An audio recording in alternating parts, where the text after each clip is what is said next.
हिंदी के objective question हम देखेंगे पाठ से। दही वाली मंगवा पाठ का लेखक हो जाएगा श्रीनिवास और वो कन्नड़ भाषा के थे। तो दही वाली मंगवा पाठ का लेखक हो जाएगा श्रीनिवास और कौन सा भाषा में लिखा गया है? कन्नड़ भाषा में। तो देखो मंगवा क्या बेचती थी? दही। मंगवा दही बेचती थी। मंगवा क्या बेचती थी? दही। मंगवा किससे घुल मिल गई थी? दही माझी से। जो मंगवा के काम क्या करती थी? दही बेचना, यानी को पैसे से दही बेचती थी। ठीक है, उसका व्यवसाय था दही बेचना। और वो दही जो बेचने जाता था ना गांव में, तो जैसे नहीं होता ग्राहक से जान पहचान होना, तो उसी ग्राहक में से था एक माझी। ठीक है, उसको रोज दही देती थी। रोज माझी उससे क्या लेती थी? मंगवा से दही। तो माझी से वो पूरी तरह से घुल मिल गई थी, अपना दुख सुख सारा चीज़ बताता था, उसको एकदम हितलक लोग मानने लगा था। ठीक है, तो दही वाली मंगवा पाठ का लेखक हो जाएगा श्रीनिवास, कन्नड़ भाषा में लिखा गया है। और मंगवा किससे घुल मिल गई थी? तो माझी से। मंगवा को किसने कहा था कि दुखी रहने पर भी हंसकर बात करनी चाहिए? तो क्योंकि वो बात करती थी सिर्फ माझी से, उसी से अपना दुख सुख बतियाती थी। तो मंगवा को किसने कहा कि दुखी रहने पर भी हंसकर बात करनी चाहिए? तो माझी ने। दही वाली मंगवा किस भाषा की कहानी है? कन्नड़ भाषा का। दही वाली मंगवा श्रीनिवास, कन्नड़ भाषा। अभी ना बताया है। दही वाली मंगवा के कहानीकार कौन है? श्रीनिवास। दही वाली मंगवा श्रीनिवास, कन्नड़ भाषा। ठीक है, तो दही वाली मंगवा के कहानीकार हो जाएगा श्रीनिवास। श्रीनिवास किस भाषा के साहित्यकार थे? कन्नड़ भाषा के साहित्यकार थे। मंगवा की बहू का नाम क्या थी? नजमा। मंगवा तो दही बेचती थी। मंगवा क्या करती थी? दही बेचती थी। लेकिन मंगवा का एक जो था बहू से उसको नहीं पड़ता। अब आजकल के समय में केकरा सास पुतोह में पड़ता है जो ओकरा पड़ जाएगा, तो वो पहिलको जमाना में ओकरा से नहीं पड़ता था सास पुतोह में। तो मंगवा के एगो बहू था जिसका नाम था नजमा।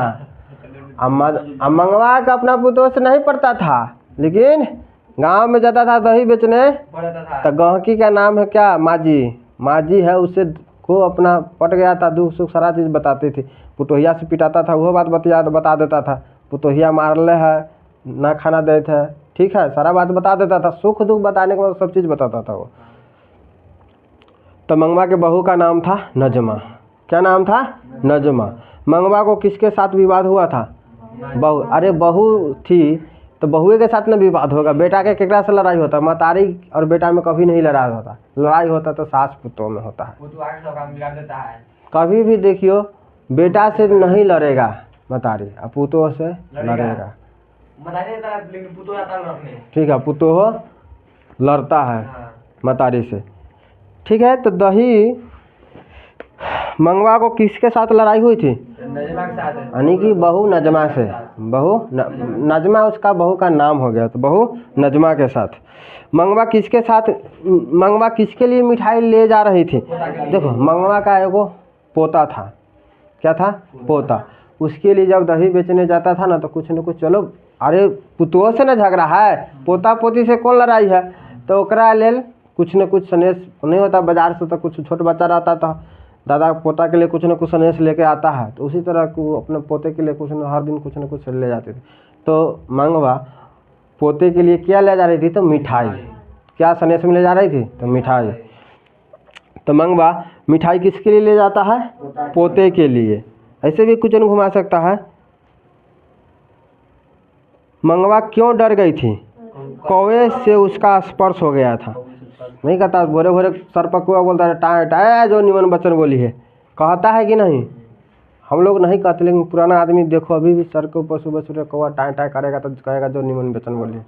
सीताराम कहता है, सबका अपना अलग मानना है। ठीक है, तो उससे तो मंगवा किससे डरती थी?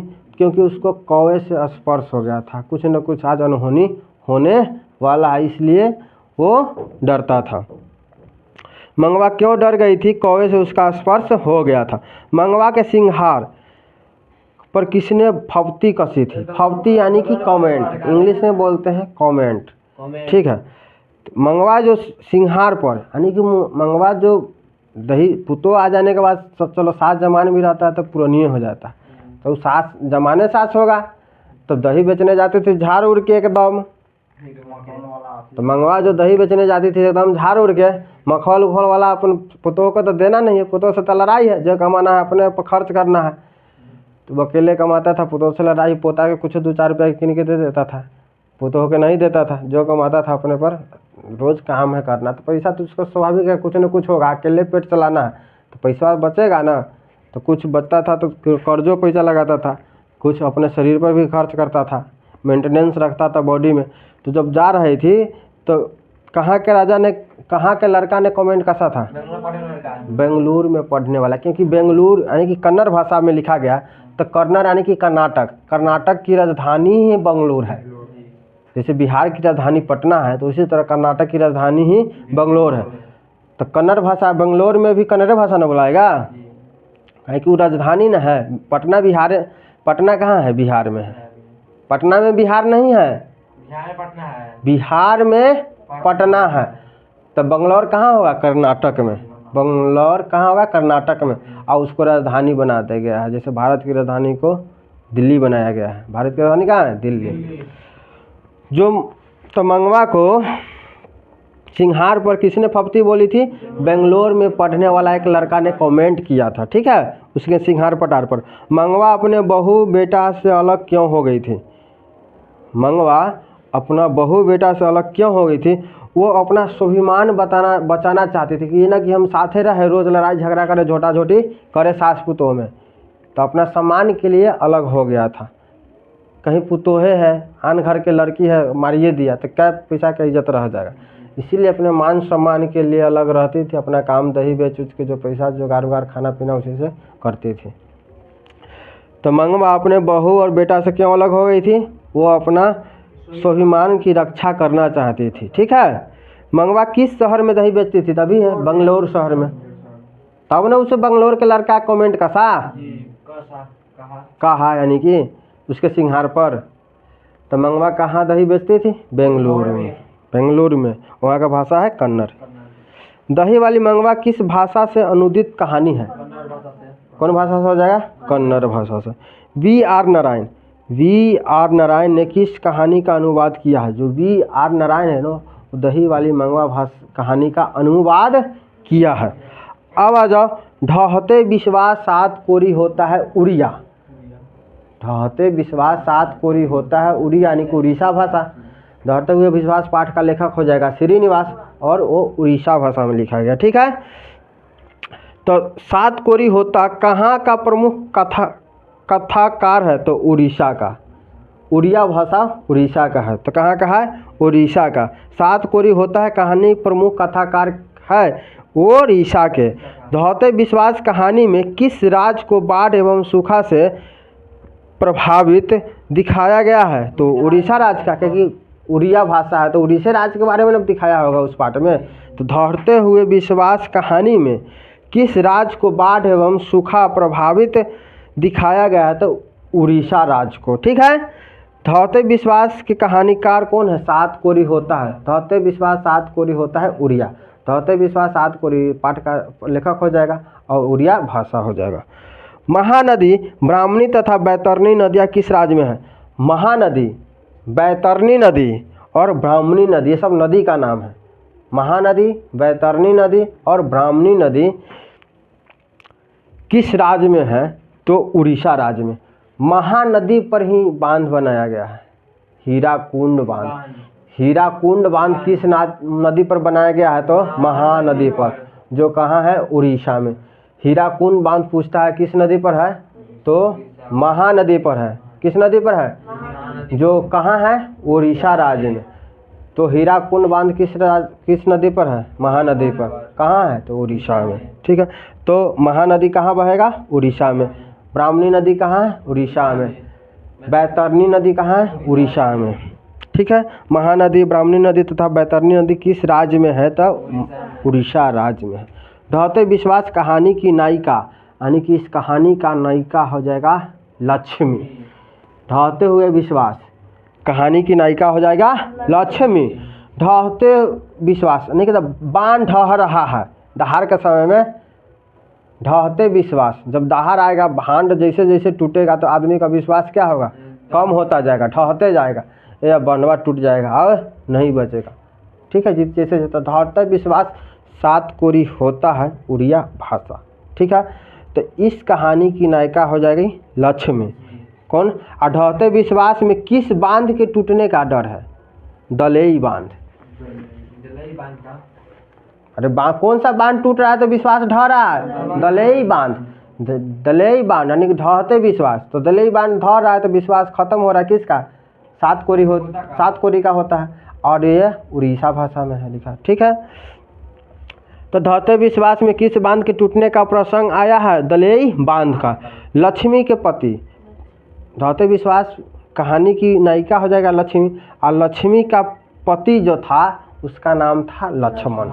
लक्ष्मी का एक पति था जिसका नाम था लक्ष्मण। वह कोलकाता में काम करता था। कहाँ काम करता था? कोलकाता में। तो लक्ष्मी के पति का नाम क्या हो जाएगा? लक्ष्मण। और जो लक्ष्मण कहाँ काम करता था? कोलकाता में। कहाँ काम करता था? कोलकाता में। तो लक्ष्मी के पति का नाम क्या है? लक्ष्मण कहाँ काम करता था? कोलकाता में। गुण निधि था, गुण निधि था। देखो गुण निधि था ना, एक लक्ष्मी के पढ़े लिखे नव युवक लड़का। ठीक है, गुण निधि लक्ष्मी के पड़ोस के एक पढ़ा लिखा नव युवक। ठीक है, तो गुण निधि कौन था? गुण निधि कौन था? लक्ष्मी के पड़ोस में पढ़े लिखा एक नव युवक था। गांव के लोग का किस पर विश्वास था? देखो जब बांध ढह रहा है तो अपना गांव में कैसे देवी मैया पर सब विश्वास कर ले रहा था, कहीं जाता है चल देवी मैया का नाम लेके सब चीज़ हो जाएगा। तो उसी तरह जब वहाँ उड़ीसा का बांध ढह रहा था तो सात कोरी का विश्वास टूट रहा था। उड़िया भाषा में लिख रहा था कहानी की कैसे कैसे हो रहा है। ठीक है, सारा बात वो लिखते जा रहा था। किस भाषा में? उड़िया भाषा में। सात कोरी होता है, ढहते विश्वास सात कोरी होता है। इस पाठ के लेख नायिका हो जाएगा लक्ष्मी। लक्ष्मी का पति है लक्ष्मण। लक्ष्मण कोलकाता में काम करता था। गुण निधि जो था लक्ष्मी के पड़ोस में पढ़ा लिखा एक नवयुवक था। यही इस पाठ में अभी यही सब न पढ़े हैं। जब गांव के बांध, किस बांध को टूटने का शंका था? दलेई बांध को। तो गांव में के लोगों को जब बांध टूट रहा है तो किस पर विश्वास था? जो तो माँ चंडेश्वरी पर। गांव के लोगों का किस पर विश्वास था? तो चंडेश्वरी पर। चलो माँ चंडेश्वरी का सामने नाम ले रहा है, बांध टूट रहा है, नाम ले रहा है कि बचा जाए बचा जाए, नहीं कहता है। लक्ष्मी की कितनी संतानें थी? 4। जो लक्ष्मी था उसको 4 गो संतान था। ठीक है, कितने संतान था? 4। कितने संतान था? 4 संतान थी। लक्ष्मी के बड़े लड़के का नाम था अच्युत। लक्ष्मी के बड़े लड़का का नाम, बड़का बेटा का नाम था अच्युत। ढहते विश्वास कहानी के केंद्र में है बाढ़ की समस्या। ढहते हुए विश्वास कहानी के केंद्र में क्या है? बाढ़ की समस्या। बांध है ना बाढ़ आया था ना, बांध टूटने की शंका आया है। और गाँव के लोग सबका विश्वास था माँ चंडेश्वरी पर कि बचा लेंगे। ठीक है, लक्ष्मी के 4 गो लड़का है, बड़े लड़का का नाम है अच्युत। बड़े लड़का का क्या नाम है? अच्युत। अब ढहते विश्वास कहानी के केंद्र में है बाढ़ की समस्या। पूर्वज लक्ष्मी के लिए कितना खेत छोड़ गए थे? जो अरे दादा परदादा उसी को बोलते हैं पूर्वज। हम लोग अभी जो खरीदेंगे जब हम लोग अर्जेंगे, और जो पूर्वज हम नहीं खरीदे हमको अपने आप मिल गया है, यानी कि पूर्वजों के द्वारा मिला, वो हो जाएगा पूर्वज। तो पूर्वज लक्ष्मी के लिए कितना खेत छोड़ गए थे?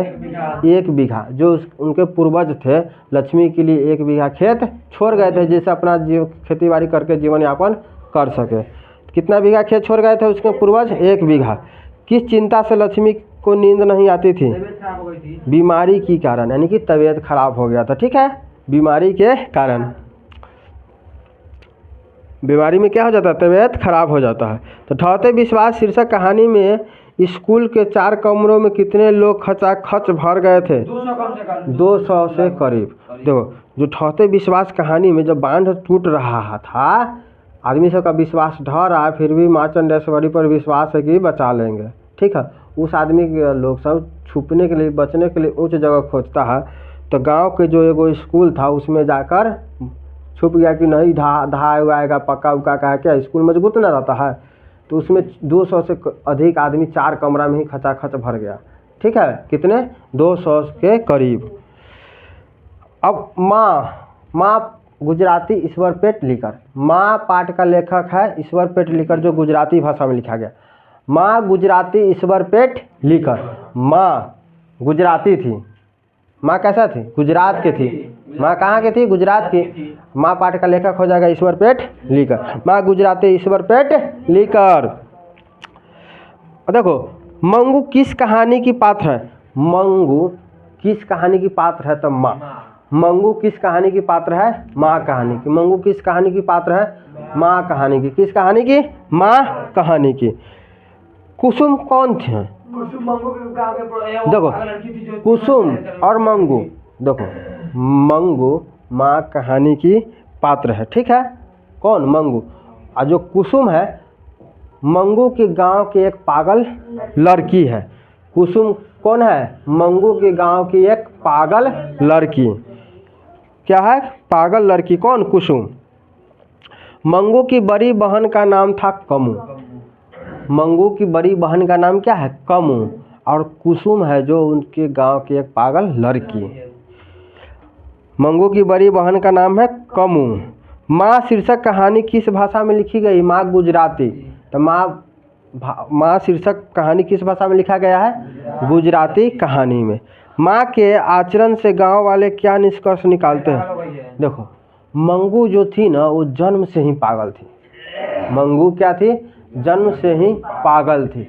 मंगू जन्म से ही पागल थी। और जो कुसुम थी उसके गांव की एक पागल लड़की थी। और जो कोमू थी मंगू की बड़ी बहन थी। कमू मंगू की बड़ी बहन थी। देखो मंगू जन्म से ही पागल थी, लेकिन माँ शीर्षक माँ के आचरण से गांव के लोग ना उसको पागल समझता था। ठीक है, माँ को। किसके माँ को? मंगू को। मंगू की माँ को। क्यों? मंगू जन्म से ही पागल थी। वो देखो किसी का माँ अपने जो कमज़ोर बच्चा रहता है ना उसको सबसे ज़्यादा ध्यान देता है, प्यार करता है उससे, सबसे ज़्यादा प्यार करता है, क्योंकि उसका कोई सहारा नहीं है। देखो माँ बाप के चरण में सबके लिए प्यार एक ही होता है, लेकिन उसी में कोई बीमार है तो उसको ज़्यादा देखेगा। जिसको कोई सहायता न करने वाला उसको ज़्यादा देखेगा। ममता, क्योंकि सोचेगा उसके पास सब चीज़ है, वो खुद कर लेगा। तो मंगू के प्रति ज़्यादा उसको प्यार था। किसी का बाल बच्चा कितना भी खराब है ना, कभी भी उसके माँ बाप के नज़र में वो अपने खराब हो ही नहीं सकता कभी, क्योंकि उसके प्यार में वो अंधी रहती है, उसको कुछ नहीं पता चलेगा। प्यार में वो अंधी रहती है, इसलिए अपने बाल बच्चे के गलत तरीका गलत आदतें पता नहीं चलता है। ठीक है, माँ के आचरण से गांव वाले क्या निष्कर्ष निकालते थे? माँ पागल हो गई थी। माँ अपनी चारों संतानों में किसे सबसे अधिक प्यार करती थी? मंगू, क्योंकि अभी वो पागल थी, उसको कोई देखने वाला नहीं था, तो वो मंगू से अधिक प्यार करती थी। इसी के चलते उसके गांव वाले लोग ने जो था वो माँ को क्या समझती थी? माँ को पागल समझती थी। माँ कहानी के कहानीकार कौन है? माँ गुजराती ईश्वर पेटलीकर। तो माँ शीर्षक कहानी के लेखक हो जाएगा ईश्वर पेटलीकर। मंगू कब से पागल थी? जन्म से ही पागल थी, आंसर हो जाएगा। मरी का रूप तो ऐसा है कि मूर्तियाँ उसे देखने के साथ ही हाँ कह दे। इस वाक्य में मूर्तिया का अर्थ क्या है? वर दुल्हा। मूर्तिया का अर्थ है वर यानी कि दुल्हा। देखो मरी यानी कि मंगू जन्म से पागल थी, लेकिन फिर भी वो इतना सुंदर थी कि कोई लड़का देखते ही हाँ कर दे, इतना सुंदर थी, यानी कि उसको पसंद कर ले। उसके आचरण को ना जाने, आचरण के जानने के बाद ही ना कोई कहेगा कि खराब है, दूर से देखेगा सुनते हैं ना। तो मरी का रूप तो ऐसा है कि मूर्तियाँ उसे देखने के साथ ही हाँ कह दे। इस वाक्य में मूर्तिया का अर्थ है वर यानी कि दुल्हा। ठीक है, माँ के दोनों पुत्र पढ़ लिख कर कहाँ चले गए थे? शहर में।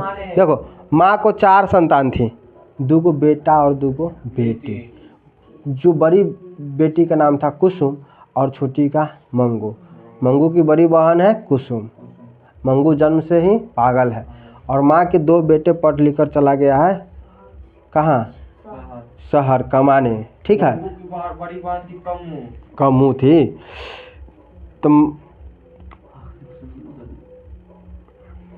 माँ के दोनों पुत्र पढ़ लिख कर कहाँ चले गए? शहर। मंगू कितने वर्ष की है? 12 वर्ष की। मंगू कितने वर्ष की है? 12 वर्ष की। वेदना कितनी क्रूरता से कोच रही थी? वेदना कितनी क्रूरता से कोच रही थी, उसका साक्षात्कार किसे जीवन में पहली बार हुआ? पुत्र को। वेदना कितनी क्रूरता से कोच रही थी, उसका साक्षात्कार किसे जीवन में पहली बार हुआ? तो पुत्र को। अब आ जाएगा नगर। नगर सुजाता तमिल, नगर तमिल सुजाता, नगर तमिल सुजाता। नगर पाठ का लेखा हो जाएगा सुजाता, भाषा हो जाएगा तमिल भाषा, भाषा हो जाएगा तमिल। तो नगर पाठ के लेखक हो जाएगा सुजाता, भाषा हो जाएगा तमिल। तो नगर शीर्षक कहानी का संबंध किस भाषा से है? तो तमिल भाषा से। सुजाता का वास्तविक नाम क्या है? S Rangarajan, S Rangarajan, S Rangarajan. Sujata है जो उसका वास्तविक नाम है एस रंगराजन। वास्तविक नाम से ये मतलब हुआ जैसे कि गांव में नाम कुछ और रहता है, उसको कुछ और से गांव के लोग से पुकारता रहता है। वास्तव में उसका नाम कुछ और है लेकिन उसका कुछ और नाम से पुकारता है। पेटला किसी का नाम होता है? नहीं होता है। तो ये नाम कहता है पेटला, टेंगरा, लंगरा, ये सब किसी का नाम है? नहीं। फिर भी उसका नाम कुछ और है लेकिन कुछ और नाम से पुकारता है। तो वही वास्तविक नाम जो सुजाता था, उसका वास्तविक नाम सुजाता नहीं है, उसका वास्तविक नाम कुछ और है जो नाम है एस रंगराजन। सुजाता का वास्तविक नाम है एस रंगराजन। सुजाता का जन्म कहाँ हुआ था? मद्रास में। सुजाता जो था उसका जन्म हुआ था मद्रास में। जो सुजाता है उसका जन्म कहाँ हुआ था? मद्रास में। और नगर पाठ के लेखक है कौन? सुजाता। किस भाषा का लेखक है? तमिल भाषा का। किस भाषा का लेखक है? तमिल भाषा। नगर शीर्षक कहानी की नायिका कौन है? वल्ली अमाल या वल्ली अम्मा। नगर शीर्षक कहानी की नायिका वल्ली अमाल या वल्ली अम्मा। नगर शीर्षक कहानी की नायिका कौन है? वल्ली अमाल या वल्ली अम्मा। वल्ली अम्मा की बीमार पुत्री का नाम क्या है? पापाती। देखो, नगर शीर्षक कहानी की नायिका वल्ली अम्मा है या वल्ली अमाल, उसी को कहते हैं।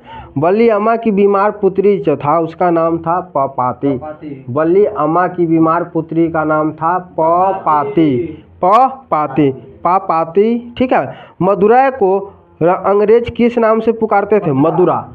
जो मदुरै को अंग्रेज वालों ने मदुरा नाम से पुकारता था। किस नाम से पुकारता था? मदुरा नाम से।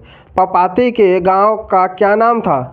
मुना डिप्टी, मुना डिप्टी, मुना डिप्टी, मुना डिप्टी। पापाती कौन था? वल्ली अम्मा की बीमार पुत्री। वल्ली अम्मा की बीमार पुत्री का नाम पापाती है। ठीक है। अब पापाती का घर गांव का नाम था मुंडा पट्टी। पापाती के ठीक होने पर उसकी माँ क्या करेगी? जो पापाती बीमार है वो बीमारी से ठीक हो जाएगा तो उसकी माँ क्या करेगी? वैदेश्वर जी के मंदिर में भगवान को धन भेंट करेगी। वैदेश्वर जी के मंदिर में भगवान को धन भेंट।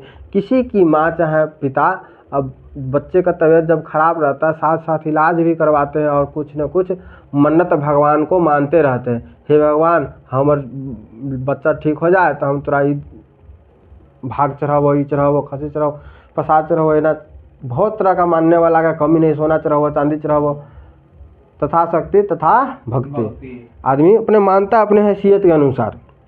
ठीक है। तो उसी तरह पापाती के ठीक हो जाने पर उसकी माँ ने मन्नत मांग। ठीक होने पर उसकी माँ क्या करेगी? तो वैदेश्वर जी के मंदिर में धन भेंट करेगी, यानी कि धन को, भगवान को धन चढ़ाएगी। नगर शीर्षक कहानी में किस नगर के अस्पताल का वर्णन किया गया है? तो मदुरै। नगर शीर्षक कहानी में किस नगर के अस्पताल का वर्णन किया गया है? मदुरै। मदुरै। मदुरै शहर को ना अंग्रेज सब ना मदुरा नाम से पुकारता था। मदुरै शहर को ही ना अंग्रेज सब मदुरा नाम से पुकारता था। ठीक है। पुत्री के इलाज के लिए वल्ली अमाल को अंत में किसकी शरण में जाना पड़ा? देखो भगवान को भी धन दौलत मारा नहीं ठीक हुआ, कौन? बली अमाल। पपाती क्या तबीयत ठीक नहीं हुआ तो कह रहा पुत्री के इलाज के लिए बली अमाल को अंत में किसकी शरण में जाना पड़ा? गांव के वैद्य जी के पास, गांव के वैद्य जी के पास लास्ट में जाना पड़ा। किसको? बली अमाल को। किसके लिए? अपनी पुत्री पपाती के लिए। ठीक है। पपाती किस रोग से पीड़ित थी? पपाती का जो बीमार थी उसको कौन सा बीमारी था? मेनिंजाइटिस, जो मस्तिष्क का बीमारी है। मस्तिष्क यानी कि दिमाग का बीमारी है। जो पपाती थी वो मेनिंजाइटिस रोग से पीड़ित थी। मेनिंजाइटिस रोग से पीड़ित थी और मेनिंजाइटिस जो दिमाग का बीमारी है, माइंड। ठीक है। अस्पताल के बड़े डॉक्टर अपने पेशे के प्रति बहुत ईमानदार थे। जो अस्पताल के बड़े जो डॉक्टर थे वो पेशा के प्रति, अपने काम के प्रति वो एकदम ईमानदार थे। ठीक है। मदुरै को अंग्रेज सब मदुरा नाम से पुकारता था। ठीक है। मदुरै पांड्य लोगों की दूसरी राजधानी है। यह कहाँ लिखा हुआ है? देखो मदुरै है जो पांड्य लोगों की दूसरी राजधानी है, यह कहाँ लिखा हुआ है? काल्डवेल के तुलनात्मक व्याकरण में। काल्डवेल के तुलनात्मक व्याकरण में। काल्डवेल के तुलनात्मक व्याकरण में। बली अमाल किस रंग की कलाई बली अमाल किस रंग की साइकिल रिक्शे पर सवार हुई? पीले रंग के। जो बली अमाल थी वो किस रंग के साइकिल पर बैठा था? तो पीले रंग के साइकिल पर। ठीक है। रिक्शे पर सवार हुई। हेड नर्स का नाम क्या था? मिरांडा। हेड जो नर्स था वह अस्पताल का हेड नर्स नहीं होता, हेड मास्टर, सभी स्कूल के वो मास्टर, ठीक है, उसको बोलते हैं प्रिंसिपल। तो जो हेड नर्स था उसका नाम था मिरांडा। अस्पताल के बड़े डॉक्टर अपने पेशे के प्रति क्या थे? ईमानदार थे। और हेड नर्स का नाम क्या था? मिरांडा। और जो रिक्शा जो जब इलाज करवाने गई बली अमाल अपनी पुत्री पपाती का, तो कैसा रिक्शा पर सवार हुई थी? पीले रंग के रिक्शा पर। किस रंग के रिक्शे पर? पीले रंग के रिक्शे पर सवार हुए थे। हेड नर्स का नाम था मिरांडा। अब आ जाओ, धरती कब तक घूमेगी सावरदैया राजस्थानी। देखो धरती कब तक घूमेगी पाठ का लेखक हो गया सावरदैया और ये राजस्थानी भाषा में लिखा गया। तो धरती कब तक घूमेगी सावरदैया राजस्थानी। धरती कब तक घूमेगी सावरदैया राजस्थानी। धरती कब तक घूमेगी सावरदैया राजस्थानी। तो धरती कब तक घूमेगी पाठ का लेखक हो जाएगा सावरदैया और पाठ भाषा हो जाएगा राजस्थानी। ठीक है। सीता के कितने पुत्र थे? 3। सीता को कितने पुत्र थे? 3। देखो धरती कब तक घूमेगी इस पाठ का मुख्य पात्र है सीता। कौन है? सीता। और सीता के कितने पुत्र थे? 3। देखो ये बहुत अच्छा कहानी। सीता के कितने पुत्र हैं? 3। कितने पुत्र हैं? 3। तीनों पुत्र माँ के लिए प्रति माह कितने कितने रुपए देने पर राजी हुई? 50-50। जो ये तीनों पुत्र है ना बहुत निकम्मा है, अभागा इसको कहो। ठीक है। एक माँ ने अपने जब बच्चों को तीनों को पाला होगा तो तीनों को मान लो भर भर पेट खिलाया होगा। ये नहीं कि आधा पेट खिला के छोड़ दिया होगा। और ये सब अपने माँ को जब अलगा हो गया, जब तीनों भाई में नहीं बना तो क्या हो गया? सब अलग हो गया, माँ को छोड़ दिया। ये नहीं कि माँ को भी अपने साथ रख ले, छोड़ दिया। ये तीनों अलग हो गया, माँ को अलग कर दिया। कहा कि हम तुमको 50 रुपया के हर महीने 50-50 रुपया तीनों आदमी देंगे, अपना उसी रुपया से गुजर बसर करना है। ठीक है। तो उसी 50 रुपया से क्या करना पड़ता था? सीता को गुजर बसर। सीता को कितने पुत्र थे? 3। और तीनों ने ही 50-50 रुपये देने का वादा किया है, महीने का 150 रुपया। सुपना गुजर बसर कर लेगी। सीता को अपने ही घर में कैसा मालूम होने लगा? घुटन महसूस होने लगा। जब ऐसे किसी के साथ होगा तो घर में रहने का मन करेगा, मन घुटेगा उसका उस घर में। ठीक है। उसको अपने ही घर में घुटन महसूस होने लगा। किसको? सीता को। सीता को अपने ही घर में कैसा मालूम होने लगा? घुटन। नारायण की पत्नी, देखो 3 गो जो पुत्र था उसमें था, एगो का नाम था नारायण, एगो का नाम था बिज्जू, एगो का नाम एगो का कैलाश। जो 3 पुत्र था नारायण बिज्जू कैलाश। नारायण बिज्जू कैलाश। जो नारायण की पत्नी था उसकी नाम था भंवरी। भंवरी नारायण की जो पत्नी थी उसका नाम था भंवरी। पुष्पा बिज्जू की पत्नी थी। पुष्पा जो थी बिज्जू की पत्नी थी। धरती कब तक घूमेगी की नायिका कौन है? अभी बताएं। सीता। नायिका कौन है? लेखक न हो जाएगा सावर दैया, नायिका है सीता। यानी कि हीरोइन। उसमें का उस कहानी किसके ऊपर बना है वो, ठीक है, नायिका। हाँ, हीरोइन समझ में आया। तो कौन है? सीता। अपने बेटे के जन्मदिवस भबरी ने माँ को क्या भेजा? देखो, भबरी नारायण की पत्नी है, यानी कि सीता की पुतोह हो गई। सीता की पुतोह हो गई। नारायण क्या है? सीता का बेटा है। और नारायण की पत्नी कौन है? भबरी। तो सीता की क्या हो जाएगी? बहू। अरे बेटा के पत्नी माँ को क्या लगेगी? बेटा की पत्नी माँ को क्या लगेगी? रिश्ता फरियाने आता है, बहू। तो सीता की बहू कौन थी? भबरी। और भबरी नारायण की पत्नी थी। जो भबरी थी उसके बेटे का जन्म दिवस था। भबरी अपने बेटा का जन्म दिवस मना रहा था, तो माँ के लिए रसमलाई भेजी, ले जा रही थी, ठीक है, चाहे भेजी, ठीक है। अपने बेटे के जन्म दिवस पर भबरी ने माँ को क्या भेजा? तो रसमलाई। उतने रसमलाई खिलाना है तो साथ में रख के खिलाओ ना, अलग क्यों भेज के खिला रहा है? सीता अपने को किस रूप में देखती थी? भिखारिन के रूप में, क्योंकि हमको भिखार बन के सबके सामने हर महीने 50-50 रुपया मांगना पड़ता है, वो भी अपने बेटा के सामने। देखो, धोखा कौन देता है ये उस पर निर्भर करता है। धोखा मान लो एक अपना आदमी देता है, एक पराया देता है, तो दोनों धोखे में अंतर बराबर, दोनों का नाम है धोखा ही।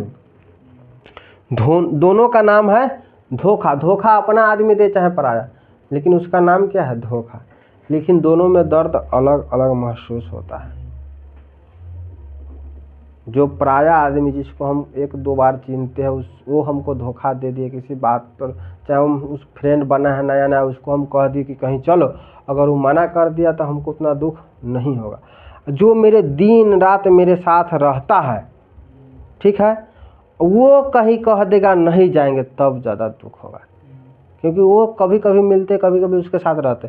जिसके साथ हम सुबह शाम रात दिन एक थाली में खाते, एक जगह सोते हैं, एक जगह कहीं जाते हैं, ठीक है, अगर वो आदमी कह देगा नहीं जाएंगे, तब बहुत ज़्यादा दुख। दोनों तो धोखा ही दिया, लेकिन दोनों में दर्द अलग अलग है।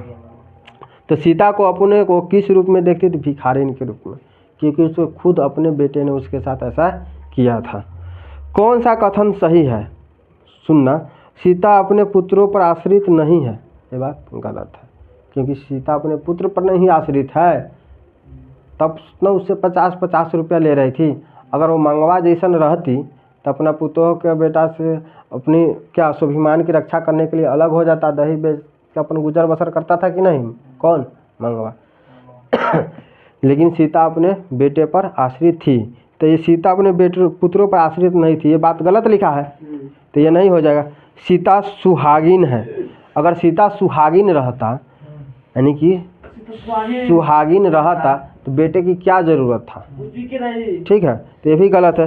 तीनों भाइयों में अपनापन का मधुर भाव नहीं है, ये बात सही है। जब तीनों भाई में मधुराव नहीं है, तब न तीनों अलग अलग है।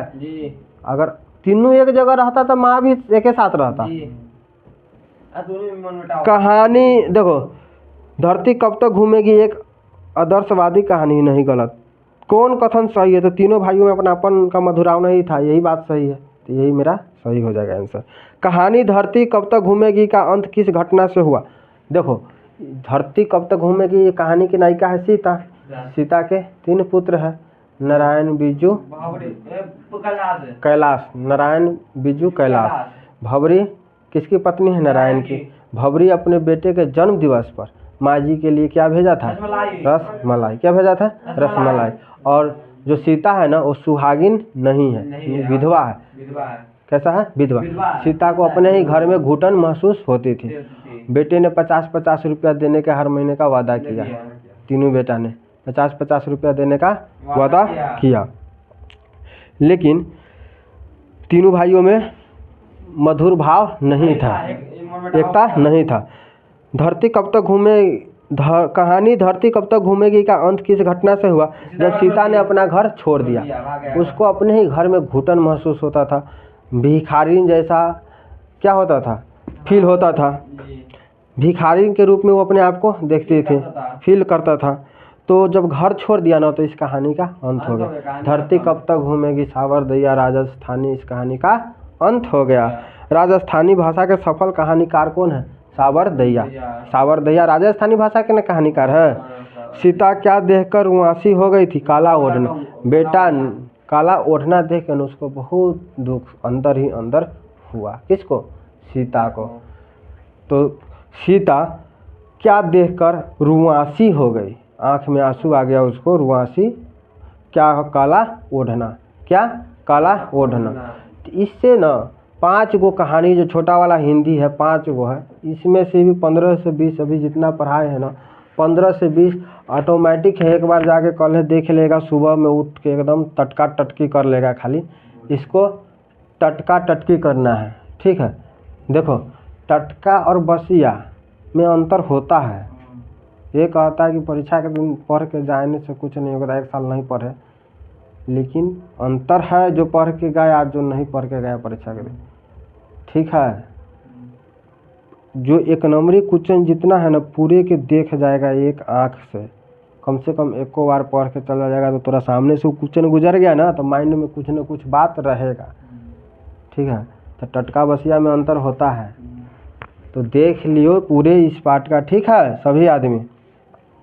अगर ये वीडियो अच्छा लगा हो, आप लोग भी इसी तरह से पढ़ाई करने के लिए अगर जुड़ना चाहते हैं तो इस वीडियो को लाइक कर दें और चैनल को सब्सक्राइब कर लें। मिलते हैं किसी नेक्स्ट वीडियो में। धन्यवाद दोस्तों।